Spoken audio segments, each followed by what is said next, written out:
Hello, അസ്സലാമു അലൈക്കും. നമ്മളെ കയ്യിൽ റവ ഉണ്ടെങ്കിൽ നമുക്ക് നല്ല സോഫ്റ്റ് ചപ്പാത്തി ഉണ്ടാക്കിയെടുക്കാം. അതും പൊറോട്ടയേക്കാൾ 10 മടങ്ങ് ടേസ്റ്റിലാണ് കേട്ടോ നമ്മൾ ഉണ്ടാക്കിയെടുക്കുന്നത്. നല്ല രുചിയാണ്, പെട്ടെന്ന് തയ്യാറാക്കിയെടുക്കും ചെയ്യാം കേട്ടോ. എത്ര വേണമെങ്കിലും വെക്കാൻ പറ്റും, സോഫ്റ്റ് ആയിട്ട് തന്നെ ഇരിക്കും കേട്ടോ. അപ്പോൾ നമുക്കിത് എങ്ങനെ ഉണ്ടാക്കണം നോക്കാം. ഞാനൊരു 3/4 കപ്പ് റവയാണ് കേട്ടോ എടുത്തിട്ടുള്ളത്. 3/4 കപ്പ് റവയിലേക്ക് 1 കപ്പ് വെള്ളം നമ്മൾ എടുക്കുന്നുണ്ട്. അപ്പോൾ ആദ്യം നമുക്ക് 1 കപ്പ് വെള്ളം എടുക്കാം. ഇതാ 3/4 കപ്പ് റവയിലേക്ക് 1 കപ്പ് വെള്ളം എടുത്തിട്ട് ഒരു ബൗളിലേക്ക് ഒഴിച്ചെടുക്കുക. എന്നിട്ട് ഇതൊന്ന് തിളപ്പിച്ചെടുക്കുക കേട്ടോ. ഇതൊന്ന് തിളച്ച് വരട്ടെ. അപ്പോൾ അതിന് നമുക്ക് വെച്ച് കൊടുക്കാം. ഇനി നമ്മൾ ഈ റവയിലേക്ക് 1 ടീസ്പൂൺ നെയ്യ് ചേർത്ത് കൊടുക്കുന്നുണ്ട് കേട്ടോ. നെയ്യ് ചേർത്ത് കൊടുക്കുമ്പോൾ നല്ല ടേസ്റ്റുമാണ്, നല്ല സോഫ്റ്റും ആയിരിക്കും. പിന്നെ ഒരു 1/2 ടേബിൾ സ്പൂൺ ഉപ്പ് ചേർത്ത് കൊടുക്കാം. എന്നിട്ട് തിളപ്പിച്ച വെള്ളം നമ്മൾ ഇതിലേക്ക് ഒഴിച്ചെടുക്കാം. തിളപ്പിച്ച വെള്ളമാണ് കേട്ടോ, 3/4 കപ്പ് റവയാണ്. അപ്പോൾ ഇതാ നമ്മൾ ഇതിലേക്ക് ഒഴിച്ചു കൊടുത്തിട്ട് നല്ലോണം മിക്സാക്കി എടുക്കുന്നുണ്ട്. എന്നിട്ട് ഒരു 5 മിനിറ്റ് ഇതൊന്ന് അടച്ച് വെക്കാം കേട്ടോ. ഈ റവ ഈ വെള്ളമൊക്കെ ഒന്ന് കുടിച്ച് വരട്ടെ. 5 മിനിറ്റ് വെച്ചാൽ മതി, കൂടുതൽ നേരമൊന്നും വെക്കണ്ട. അപ്പോൾ 5 മിനിറ്റ് ഇതൊന്ന് നമുക്ക് അടച്ച് വെക്കാം. അപ്പോൾ ഇതാ 5 മിനിറ്റ് ആയിട്ടുണ്ട്. നമ്മൾ റവയൊക്കെ നല്ല സോഫ്റ്റ് ആയിട്ട് വന്നിട്ടുണ്ട്. ഇനി നമ്മളിത് മിക്സിയുടെ ജാറിലേക്ക് ഇട്ട് കൊടുക്കാം കേട്ടോ. കണ്ടല്ലോ, നല്ലോണം വെള്ളമൊക്കെ കുടിച്ച് വന്നിട്ടുണ്ട്, വെള്ളമൊക്കെ വറ്റി വന്നിട്ടുണ്ട്. ഇത് നമ്മൾ ഇനി ഒരു മിക്സിയുടെ ജാറിലേക്ക് മുഴുവനായിട്ടും ഇട്ട് കൊടുക്കുന്നുണ്ട്. എന്നിട്ട് 1/2 കപ്പ് വെള്ളം ഒഴിച്ചിട്ട് ആദ്യം ഇതൊന്ന് അരച്ചെടുക്കാം. ആദ്യം 1/2 കപ്പ് ഒഴിച്ചെടുത്താൽ മതി, ഒന്നായിട്ട് ഒഴിച്ചെടുക്കണ്ട. ഇപ്പോൾ അത് 1/2 കപ്പ് ഒഴിച്ചിട്ട് ഒന്ന് അടിച്ചെടുത്തിട്ടുണ്ട്. കണ്ടല്ലോ, അപ്പോൾ ഇതുപോലെ ആയിട്ടുണ്ട്. ഇനി ഒരു 1/2 കപ്പും കൂടി വെള്ളം നമ്മൾ ചേർത്ത് കൊടുക്കുന്നുണ്ട്. എന്നിട്ട് ഒന്നുകൂടി അടിച്ചെടുക്കാം കേട്ടോ. നല്ല ലൂസായി പോകരുത്. എന്നാൽ 1/4 കപ്പിന് 1 കപ്പ് വെള്ളമാണ് കേട്ടോ നമ്മൾ രണ്ടാമത് ഒഴിച്ചു കൊടുത്തിട്ടുള്ളത്. 1 കപ്പ് തിളച്ച വെള്ളമാണ് കേട്ടോ ഒഴിച്ചു കൊടുത്തിട്ടുള്ളത്. എന്നിട്ട് നമ്മൾ ഇതുപോലെ ഒരു പരന്ന പാത്രത്തിലേക്ക് ഇട്ട് കൊടുത്തിട്ടുണ്ട്. ഇനി നമ്മൾ ഗോതമ്പ് പൊടിയാണ് കേട്ടോ എടുക്കുന്നത്. അപ്പോൾ ഞാനൊരു 3 കപ്പ് ഗോതമ്പ് പൊടി ചേർത്ത് കൊടുക്കുന്നുണ്ട്. അപ്പോൾ ആദ്യത്തെ കപ്പ് ഇട്ട് കൊടുത്തിട്ടുണ്ട്. ഇപ്പോൾ രണ്ടാമത്തെ കപ്പും ചേർത്ത് കൊടുത്ത് ഇനി മൂന്നാമത്തതും ഇട്ട് കൊടുത്തിട്ടുണ്ട് കേട്ടോ. അപ്പോൾ ഇതിലേക്ക് കറക്റ്റ് 3 കപ്പ് ഗോതമ്പ് പൊടിയാണ് കേട്ടോ എനിക്ക് വന്നിട്ടുള്ളത്. ഇനി നമ്മൾ സ്പൂൺ വെച്ചിട്ട് ഇതുപോലെ ഒന്ന് മിക്സാക്കി എടുക്കാം. എന്നിട്ട് നമ്മൾ കൈ വെച്ചിട്ട് നല്ലോണം ഒന്ന് സെറ്റാക്കി എടുക്കുക. ഇത് കൂടുതൽ നേരം ഒന്നും കുഴച്ചെടുക്കേണ്ട ഒന്നും ആവശ്യമില്ല കേട്ടോ. പിന്നെ ടൈറ്റായി പോകരുത്, നമ്മൾ നല്ല ലൂസും ആകരുത് എന്നാൽ ടൈറ്റും ആകരുത് കേട്ടോ. അങ്ങനെ വേണം നമുക്കിത് എടുക്കാൻ. കറക്റ്റ് 3 കപ്പ് ഗോതമ്പ് പൊടിയാണ് കേട്ടോ അതിലേക്ക് വന്നിട്ട്. ഇനി അഥവാ വെള്ളേറി പോവുകയാണെന്ന് വെച്ചാൽ കുറച്ചുകൂടി ഗോതമ്പ് ഇട്ട് കൊടുത്താൽ മതി. അപ്പോൾ എനിക്കിത് കറക്റ്റായിട്ടാണ് വന്നിട്ടുള്ളത്. ഇനി ഞാനിത് കൈ വെച്ചൊന്ന് കുഴച്ചെടുക്കണം. ആദ്യം നമ്മുടെ കയ്യിലൊക്കെ ഒന്ന് ഒട്ടിപ്പിടിക്കണ പോലെയൊക്കെ ഉണ്ടാവും കേട്ടോ. പിന്നെ നമുക്കത് ഒന്ന് സെറ്റായി വരുമ്പോൾ ശരിയായിക്കോളും. അപ്പോൾ വെള്ളം ഒഴിച്ചു കൊടുക്കണ്ട, നമ്മൾ ആ അരച്ചെടുത്ത വെള്ളം മാത്രം മതി കേട്ടോ. അതിനനുസരിച്ചിട്ട് പൊടി ഇട്ട് കൊടുക്കുക. അപ്പോൾ ഇതാ ഇതുപോലെ ഒന്ന് സെറ്റാക്കി എടുത്തിട്ടുണ്ട് നമ്മൾ ഇതിൽ തന്നെ ഇട്ടിട്ട്. ഇനി ഞാൻ കൗണ്ടർ ടോപ്പിലിട്ടിട്ട് ഒന്ന് ഒതുക്കിയെടുക്കുകയാണ് കേട്ടോ ചെയ്യണത്. കൂടുതൽ നേരം ഒന്നും ഒതുക്കണില്ല, ഒന്ന് കൗണ്ടർ ടോപ്പിലിട്ടിട്ട് ഒതുക്കിയെടുക്കാം. ആദ്യം ഞാനിതാ ഇതുപോലെ ഒന്ന് സെറ്റാക്കി എടുത്തിട്ടുണ്ട്. ഈ പാത്രത്തിൽ തന്നെ വെച്ചിട്ട് കൗണ്ടർ ടോപ്പിൽ കുറച്ച് എണ്ണ തേച്ച് കൊടുക്കുക കേട്ടോ, ഒട്ടിപ്പിടിക്കുന്നതിനാണ്. ഞാൻ ഇത് സ്കിപ്പ് ചെയ്യാണ്ടാണ് കേട്ടോ കാണിക്കുന്നത്. ഇത്ര നേരം തന്നെയുള്ളൂ നമ്മളിത് കുഴച്ചെടുത്തിട്ട്. അപ്പോൾ നമ്മുടെ മാവ് നല്ല സോഫ്റ്റാണ് കേട്ടോ. കാണുമ്പോൾ തന്നെ നിങ്ങൾക്ക് മനസ്സിലാക്കും പറ്റും ഞാനിത് കുഴച്ചെടുക്കുമ്പോൾ. അപ്പോൾ ഇതുപോലെ ഒന്ന് ആക്കി എടുത്തിട്ടുണ്ട്. 1 മിനിറ്റ് പോലും ഞാനിത് കുഴച്ചെടുക്കണില്ല കേട്ടോ. ഇതുപോലെ ഒന്ന് സെറ്റാക്കി എടുക്കുക മാത്രമാണ് ചെയ്യണത്. കണ്ടല്ലോ, മതി. ഇപ്പോൾ നല്ല സോഫ്റ്റാണ് കേട്ടോ നമ്മുടെ മാവ്. ഇനി നമ്മൾ ഇതൊരു 10 മിനിറ്റ്, അതിൽ കൂടുതലൊന്നും വെക്കണ്ട, ഒരു 10 മിനിറ്റ് നമുക്കൊന്ന് റെസ്റ്റ് ചെയ്യാൻ വെക്കാം. ആദ്യം കുറച്ച് എണ്ണ ഒന്ന് ഇതിൻ്റെ മേലെ ആക്കി കൊടുക്കാം കേട്ടോ. നല്ല പഞ്ഞി പോലെ തന്നെ ഇരിക്കുന്നു കേട്ടോ നമ്മുടെ മാവ്. ഇനി ഇത് റെസ്റ്റ് ചെയ്യുമ്പോഴേക്കും ഒന്നുകൂടി നല്ല സോഫ്റ്റ് ആവും. അപ്പോൾ 10 മിനിറ്റ് നമ്മളിതൊന്ന് അടച്ച് വെക്കുന്നുണ്ട്. ഇപ്പോൾ ഇതാ 10 മിനിറ്റ് ആയിട്ടുണ്ട്. കണ്ടല്ലോ, നമ്മുടെ മാവ് നല്ല സോഫ്റ്റ് ആയിട്ടുണ്ട്. കണ്ടല്ലോ, തൊട്ട് കൊടുക്കുമ്പോൾ തന്നെ കുഴിഞ്ഞു പോകുന്നുണ്ട്. ഇനി നമുക്കിത് 2 പാട്ടാക്കിയിട്ട് എടുക്കാം. എന്നിട്ട് നിങ്ങൾക്ക് എത്രയുണ്ട് വലിപ്പം വേണോ ചപ്പാത്തി അതിനനുസരിച്ചിട്ട് വലിപ്പം എടുക്കാം കേട്ടോ.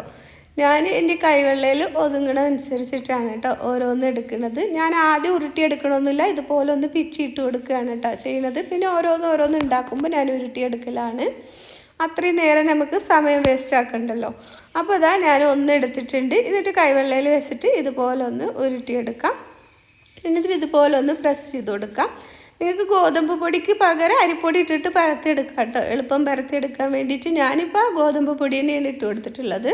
ഇത് നല്ല സോഫ്റ്റാണ്. അധികം പ്രസ് ചെയ്തിട്ട് പരത്തരുത്, എന്നാൽ നല്ലോണം പരന്ന് കിട്ടും ചെയ്യും കേട്ടോ. നമ്മളിങ്ങനെ പതിയെ തൊട്ട് കൊടുക്കുമ്പോൾ തന്നെ ഇത് നല്ലോണം പരന്ന് കിട്ടും. അത്യാവശ്യത്തിന് പൊടിയൊക്കെ ഇട്ടിട്ട് നമുക്ക് പരത്തിയെടുക്കാം. അപ്പോൾ നമ്മൾ ആദ്യം ചപ്പാത്തിക്ക് പരത്തണ പോലെ ഒന്ന് പരത്തിയെടുക്കാം. കൂടുതൽ കനവും വേണ്ട, എന്നാൽ നല്ലോണം കനം കുറച്ചും വേണ്ട കേട്ടോ. പരത്തിയെടുക്കണ്ട.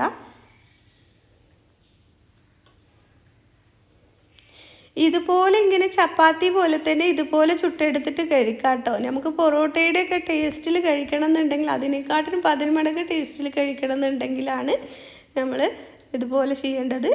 ഇതുപോലെ നമ്മൾ ചെയ്തെടുത്താൽ മതി. ആദ്യം നമ്മളിതാ ഇതുപോലെ പരത്തി എടുത്തിട്ടുണ്ട്. ഞാനിതിൻ്റെ കനം കാണിച്ചുതരാം.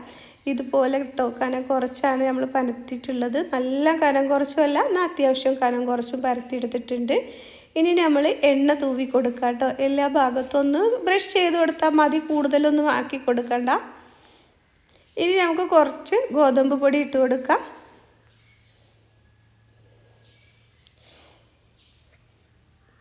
അപ്പോൾ ഇതാ നമ്മൾ ഗോതമ്പ് പൊടി ഇട്ട് കൊടുത്തിട്ടുണ്ട്. ഇനി ഒരു കത്തി വെച്ചിട്ട് നമ്മൾ ഇതുപോലെ ഒന്ന് മുറിച്ച് കൊടുക്കാം.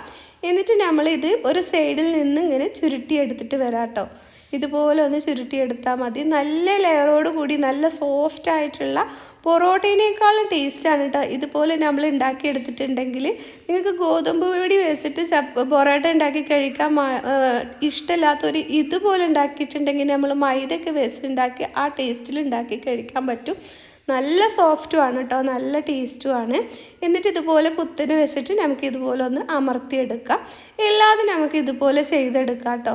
എന്നിട്ട് അതിന് ശേഷം നമുക്ക് ഓരോന്ന് പരത്തിയെടുത്താൽ മതി. ആദ്യം ഞാൻ എല്ലാതും ഇതുപോലെ ആക്കിയെടുക്കുകയാണ് ചെയ്യുന്നത്. അപ്പോൾ നമ്മളൊരു പാത്രത്തിലേക്ക് വെച്ചിട്ട് അതിൻ്റെ മേലെ കുറച്ച് എണ്ണ തടവി കൊടുക്കാം കേട്ടോ. ഒന്ന് ഹാർഡായി പോവാണ്ടിരിക്കാനാണ്. പിന്നെ നമ്മൾ എല്ലാ പാദവും ഇതിൻ്റെ മേലെ തന്നെ വെച്ച് കൊടുക്കുകയാണ്. അപ്പോൾ ഒട്ടിപ്പോവും ചെയ്യണ്ട, അതിന് വേണ്ടിയിട്ടാണ് കേട്ടോ. അപ്പോൾ അടുത്തത് ഞാൻ ഒന്നുകൂടി കാണിച്ചു തരുന്നുണ്ട്. അപ്പോൾ സ്പീഡിലാക്കിയോണ്ടാണ് കേട്ടോ ഇങ്ങനെ പരത്തിയെടുക്കുന്നത്. എളുപ്പത്തിൽ പരത്തിയെടുക്കാൻ പറ്റും കേട്ടോ നമ്മുടെ പൊടി. ഇനി നമ്മൾ എണ്ണ തൂവി കൊടുക്കാം. നിങ്ങൾക്ക് ചപ്പാത്തി ആയിട്ടാണ് കഴിക്കണമെന്നുണ്ടെങ്കിൽ ഇങ്ങനെ തന്നെ ചുട്ടെടുക്കാം കേട്ടോ. പക്ഷെ കുട്ടികൾക്കൊക്കെ ഗോതമ്പിൻ്റെ ചപ്പാത്തി വെക്കുമ്പോൾ മടിയായിരിക്കാം കഴിക്കാൻ. അപ്പോൾ അവർക്ക് ഇതുപോലെ പൊറോട്ട പോലെ ആക്കി കൊടുത്തിട്ടുണ്ടെങ്കിൽ അവരെന്തായാലും നല്ല ഇഷ്ടത്തോടെ കഴിക്കും കേട്ടോ. അതേപോലെ നല്ല ടേസ്റ്റുമാണ്. അപ്പോൾ ഇതാ നമ്മൾ ഇതുപോലെ വീണ്ടും ചുരുട്ടിയെടുക്കുന്നുണ്ട്. ഇങ്ങനെ ചുരുട്ടിയെടുത്തിട്ട് ഉണ്ടാക്കുമ്പോൾ നല്ല ലെയറോട് കൂടി തന്നെ കിട്ടും കേട്ടോ. ഇനി നമ്മൾ ഇതുപോലെ ഒന്ന് അമർത്തിയെടുക്കാം.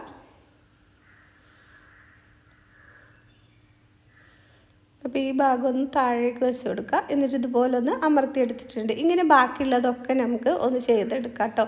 എളുപ്പമാണ്. എളുപ്പത്തിൽ ഇതാ നമ്മളിതൊക്കെ ചെയ്തെടുത്തിട്ടുണ്ട്. ഇനി നമുക്ക് ഓരോന്നെടുത്തിട്ട് പരത്തിയെടുക്കാം. അപ്പോൾ ആദ്യം ഞാൻ അടിയിൽ നിന്നാണ് കേട്ടോ എടുക്കുന്നത്. നല്ല സോഫ്റ്റാണ്. ഇനി നമുക്ക് പരത്തിയെടുക്കാൻ എളുപ്പമാണ് കേട്ടോ. നമ്മൾ കുഴൽ വെച്ചിട്ടൊന്ന് പതിയെ ആക്കി കൊടുത്താൽ തന്നെ ഇത് പരന്ന് കിട്ടും കേട്ടോ. രണ്ട് സൈഡിലേക്കും ഇങ്ങനെ ഇതുപോലെ ഒന്ന് ആക്കിയെടുത്താൽ തന്നെ മതി. കൂടുതൽ കനം കുറച്ചും എടുക്കണ്ട, എന്നാൽ നല്ല കനത്തിലും എടുക്കണ്ട. ഇതുപോലെയാണ് കേട്ടോ ഞാൻ എടുത്തിട്ടുള്ളത്. ഇത്രയും കനം കുറച്ചാണ് എടുത്തിട്ടുള്ളത്. അപ്പോൾ ഇതാ രണ്ടാമത്തതും ഞാൻ ഇതുപോലെ ഒന്ന് ചെയ്തെടുക്കുന്നുണ്ട്. അപ്പോൾ ഞാൻ 2 എണ്ണം ആദ്യം പരത്തി വെക്കും. എന്നിട്ട് പിന്നെ ഞാൻ ചുട്ടെടുക്കുമ്പോൾ ഓരോന്നോരോന്ന് പരത്തലാണ് കേട്ടോ. ആദ്യം ഒന്ന് ഇട്ട് കൊടുത്തതിന് ശേഷം ഇതൊന്ന് പരത്തി വെക്കും. അപ്പോഴേക്കും നമുക്കത് മറിച്ചിടാനാവുള്ളൂ. അങ്ങനെയാണ് കേട്ടോ ഞാൻ ഉണ്ടാക്കല്. അപ്പോൾ നമുക്ക് എളുപ്പത്തിൽ കഴിയും ചെയ്യും. എല്ലാതും പരത്തി വെച്ചതിന് ശേഷം ഉണ്ടാക്കിയെടുക്കണ്ട. ഞാൻ ഒറ്റയ്ക്ക് ഒരാൾ തന്നെയാണ് എല്ലാതും ഉണ്ടാക്കിയെടുക്കുന്നത്. അപ്പോൾ ഇതാ നമ്മൾ പാന് വെച്ച് കൊടുത്തിട്ടുണ്ട്. കുറച്ച് എണ്ണ തൂവി കൊടുക്കാം. എണ്ണ ആദ്യം ഒന്ന് തൂവി കൊടുത്താൽ മതി കേട്ടോ, പിന്നെ വേണമെന്നൊന്നുമില്ല. എന്നിട്ട് നമ്മൾ ഇതുപോലെ ഒന്ന് വെച്ച് കൊടുക്കാം. വേണമെങ്കിൽ ഇതിൻ്റെ മേലെയും തൂവി കൊടുക്കാം കേട്ടോ. അപ്പോൾ ഞാൻ കുട്ടികളൊക്കെ കഴിക്കണതല്ലേന്ന് വിചാരിച്ചിട്ടാണ് ഇതിൻ്റെ മേലെ ഒന്നുകൂടി ആക്കി കൊടുക്കുന്നത്. അല്ലെങ്കിൽ നമ്മൾ ആ ഉള്ളിലാക്കിയത് മാത്രം മതിയാവും, കൂടുതലൊന്നും വേണ്ട. അപ്പോൾ അതാ മറിച്ചിട്ട് കൊടുക്കുക. തിരിച്ചും മറിച്ചിട്ടിട്ട് നമുക്കിത് നല്ലോണം വേവിച്ചെടുക്കാം. പിന്നെ നല്ലോണം വെന്ത് വരണം കേട്ടോ. നമ്മൾ ഗോതമ്പ് പൊടിയൊക്കെ കുട്ടികൾക്കൊക്കെ കൊടുക്കുമ്പോൾ എല്ലാവർക്കും നല്ലോണം വെന്ത് കിട്ടണം. അതിട്ട് നല്ലോണം കുറേ നേരം ഇട്ടിട്ട് ഹാർഡാക്കി എടുക്കുകയും ചെയ്യരുത്. തിരിച്ചു മറിച്ചിട്ടിട്ട് നല്ലോണം വേവിച്ചെടുക്കാം. ഇപ്പോൾ കണ്ടല്ലോ, സൈഡൊക്കെ ചെറുതായിട്ട് പൊള്ളച്ച് വരും. നല്ലോണം പൊള്ളച്ച് വരുന്നില്ല, നമ്മൾ നല്ല ലെയറോട് ഉണ്ടാക്കിയതുകൊണ്ട്. ഇപ്പോൾ ഇതാ നമ്മൾ ഒരെണ്ണം ഉണ്ടാക്കി എടുത്തിട്ടുണ്ട്. ഇനിയിപ്പോൾ ഇതാ രണ്ടാമത്തതും ഇതുപോലെ ഇട്ട് കൊടുക്കുന്നുണ്ട്. എന്നിട്ട് ഇതും എണ്ണ തൂവി കൊടുക്കുക. എന്നിട്ട് തിരിച്ചു മറിച്ചിട്ടിട്ട് നല്ലോണം വേവിച്ചെടുക്കുക. ഞാനിത് കാണിച്ചു തരാം കേട്ടോ. അത്രയും സോഫ്റ്റാണ് ഇത്. എത്ര വെച്ചാലും നമുക്ക് സോഫ്റ്റ് ആയിട്ട് തന്നെ ഇരിക്കും കേട്ടോ. കഴിക്കാൻ നല്ല ടേസ്റ്റാണ്. ഏത് കറിയുടെ ഒപ്പം കഴിക്കാനും നല്ല ടേസ്റ്റാണ് കേട്ടോ. കുട്ടികൾക്കൊക്കെ ഒരുപാട് ഇഷ്ടമാവും. പിന്നെ അവർക്ക് ലഞ്ച് ബോക്സിലും ഇത് കൊടുത്ത് വിടാൻ പറ്റും. ഏത് നേരത്തും കഴിക്കാൻ പറ്റിയ അടിപൊളി റെസിപ്പിയാണ്.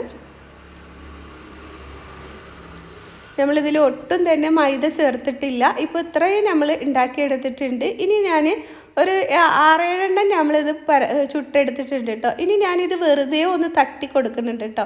നമ്മൾ ലെയർ ഒന്ന് വേറ് കിട്ടാൻ വേണ്ടിയിട്ടാണ്. തട്ടി കൊടുക്കണമെന്ന് നിർബന്ധമൊന്നുമില്ല, എന്നാലും ചെറുതായിട്ടൊന്ന് ലെയർ വേറിട്ട് കിട്ടാൻ വേണ്ടിയിട്ട് ഞാനിതുപോലെ ഒന്ന് തട്ടിയെടുക്കുന്നുണ്ട്.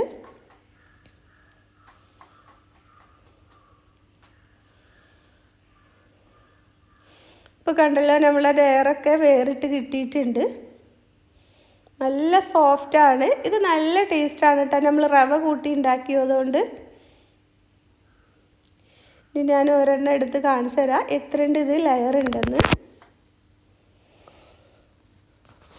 അപ്പോൾ ഇതുപോലത്തെ നല്ല നല്ല ബ്രേക്ക്ഫാസ്റ്റ് റെസിപ്പികൾ ഞാൻ എൻ്റെ ചാനലിൽ ഇട്ടിട്ടുണ്ട് കേട്ടോ. എളുപ്പത്തിൽ ഉണ്ടാക്കാൻ പറ്റിയത് കണ്ട് സപ്പോർട്ട് ചെയ്യണേ. കണ്ടല്ലോ, അത്രയും ലെയറാണ്. അതേപോലെ നല്ല സോഫ്റ്റുമാണ്, നല്ല ടേസ്റ്റിയാണ്. ഏത് കറിയുടെ ഒപ്പം കഴിക്കാം, വെറുതെയും കഴിക്കാം. നല്ല ടേസ്റ്റാണ് കേട്ടോ. അപ്പോൾ എല്ലാവരും ഇതൊന്ന് ട്രൈ ചെയ്ത് നോക്കുക. നിങ്ങൾക്ക് എൻ്റെ വീഡിയോ ഇഷ്ടമാവുകയാണെന്ന് വെച്ചാൽ റിലേറ്റീവ്സിനും ഫ്രണ്ട്സിനും ഒക്കെ ഒന്ന് ഷെയർ ചെയ്ത് കൊടുക്കണേ. ഇതുപോലത്തെ നല്ല നല്ല വീഡിയോസുമായി വീണ്ടും വരാം. അസ്സലാമു അലൈക്കും.